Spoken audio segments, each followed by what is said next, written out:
প্রতিদিন যখন কাজকর্মগুলো করি সংসারের, তখন ভেবে রাখি হয়তো বা আজকে এই কাজগুলো করে রাখলে আগামীকালকে একটু রিল্যাক্স টাইম কাটাতে পারবো। এই ভাবনা করেই কাজ করি, কিন্তু যতই কাজ করে রাখি না কেন কোনো কাজেই আর শেষ হয় না। আসসালামু আলাইকুম, মৌসুমীর সংসারে আপনাদের সবাইকে স্বাগতম। চলে আসলাম আপনাদের মাঝে ছোট্ট আরেকটি ভিডিও নিয়ে।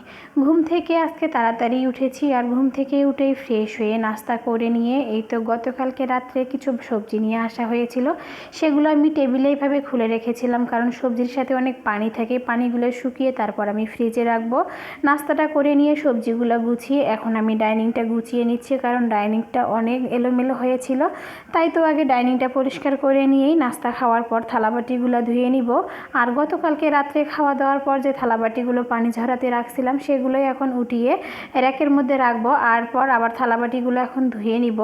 থালাবাটিগুলো ধুয়ে নিয়ে আমি পানি ঝরাতে দিয়ে তারপর কি রান্না বান্না করব সেটাই আমি চিন্তা ভাবনা করছিলাম। ভাবছিলাম প্রথমে যে সবজি রান্না করব আর মুরগি রান্না করব, এরপরে আবার চেঞ্জ করে নিয়ে ঘুম থেকে উঠেই নাস্তা রেডি করার আগে আমি আগে মুরগিটা ভিজিয়ে নিয়েছিলাম। এতক্ষণে আমার মুরগিটাও ভেজা হয়ে গেছে। এখন আমি থালাবাটিগুলো ধুয়ে মুরগিটা খুব ভালোভাবে ধুয়ে নিচ্ছি। এখানে আমি রান্না করার জন্য যে পোটলাটা বের করেছিলাম সেটা দিয়ে এখন আমি একটু বিরিয়ানি রান্না করে নিব। মুরগির মাংসটা আমি এখন খুব ভালোভাবে ধুয়ে নিয়েছি অফ ক্যামেরায়। এখন মাংসটা আমি পানি ঝরাতে দিয়েছি, আর এখানে আমি অল্প পরিমাণে বিরিয়ানি রান্না করব। এখানে আমি এক পট চাল কয়েকটা ভালো মতো ধোয়া দিয়ে তারপর কিছুক্ষণ ভিজিয়ে রাখবো। বিরিয়ানি রান্নার ক্ষেত্রে যদি চালটা একটু ভিজিয়ে রাখা হয় তাহলে চালটা ভালো মতো ফুটে ও ঝরঝরে হয়। এখন আমি চালটা ভিজিয়ে রেখে এখন কিছু পেঁয়াজ কেটে নিচ্ছি। আর এখন আমি আগে মুরগিটা রান্না করে নিব। এর জন্য আমি কড়াইতে একটু তেল দিয়েছি, আর বাইরে প্রচুর রোদ উঠেছে, সেই রোদের এই রিফ্লেকশন হচ্ছিল। আমার চুলাটা যেহেতু সাদা কালারের, এখানে আলোটার কীরকম রিফ্লেকশন হচ্ছে দেখেই বুঝতে পারছেন। যাই হোক, আমি এখানে একটু পেঁয়াজ বেরেস্তা করে নিচ্ছি। সামান্য পরিমাণে পেঁয়াজ উঠিয়ে নিয়েছি রান্না শেষে দেওয়ার জন্য। এরপর আমি মুরগিটা রান্নার জন্য এখানে ভালো মতো একটু মশলা কষাচ্ছি। আর আমি সব সময় আদা রসুন বাটাটা একটু তেলের সাথে কষিয়ে নেই, মানে ভেজে নেই, তাহলে আদা রসুনের যে একটা এক্সট্রা গন্ধ সেটা আর লাগে না। এরপর আমি ঘরোয়া উপায়ে খুবই সামান্য পরিমাণে মশলা দিয়ে রান্নাটা করে নিচ্ছি। এখানে আমি 1 প্যাকেট বিরিয়ানি মশলার অর্ধেক প্যাকেট ব্যবহার করেছি, যেহেতু আমি অল্প পরিমাণে বিরিয়ানি রান্না করব।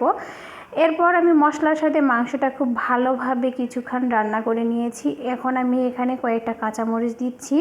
তারপর রান্নাটা আমি করে নিয়ে এখন আমি চালটা ভেজে নিয়েছি। চালটা আমি অফ ক্যামেরায় কিছুক্ষণ ভেজে নিয়েছি। বিরিয়ানি রান্নার ক্ষেত্রে চালটা বেশি করে ভেজে নিলে মানে রাইসটা অনেক ঝরঝরে হয়। পোলাওয়ের পানিটা অনেকটাই কমে গেছে। এই পর্যায়ে আমি রান্না করা মাংসগুলো অ্যাড করে নিব। এখন আমি চালটার সাথে মাংসটা খুব ভালোভাবে মিশিয়ে নিয়ে এখানে আমি কিছু স্বাদমতো কাঁচামরিচ দিয়ে দিচ্ছি, আর আলু বোখারা, কিশমিশ ও সামান্য পরিমাণে ঘি দিয়েছি। একটু পেঁয়াজ বেরেস্তা করে রেখেছিলাম সেটা দিয়েছি। সামান্য পরিমাণে কেওড়া জল দিয়ে আমি এখন এটা ঢেকে নিব। আর এদিকে তো আজকে সকালবেলায় যখন ঘুমিয়েছিলাম তখন হঠাৎ করে ঘরের ফ্যানটা অফ হয়ে গেছে, ভাবছিলাম রেগুলেটরের সমস্যা। এরপর পাশেই এক ভাইয়া ছিল, তাকে দেখানোর পর উনি বললেন যে এটা ফ্যানেরই সমস্যা। তারপর ফ্যানটা খোলা হলো। এর মধ্যে আমাদের ড্রয়িংয়ের ফ্যানটাও অনেক দিন ধরে একটু সমস্যা ছিল, সেটাও খুলে নিয়েছি। কিন্তু এদিকে ফ্যান না থাকলে তো আমাদের বেডরুমের যেহেতু ফ্যান না থাকলে সমস্যা, তাই তো আরেক রুমের ফ্যান খুলে আমি আমার বেডরুমে লাগিয়ে দিয়েছি। এরপর ঘরটাকে খুব ভালোভাবে গুছিয়ে নিয়েছি। ফ্যানটা খোলার কারণে কিছু ময়লাও দেখি চাদরে পড়ে গিয়েছে, তাই তো চাদরটাও চেঞ্জ করে নিয়েছি।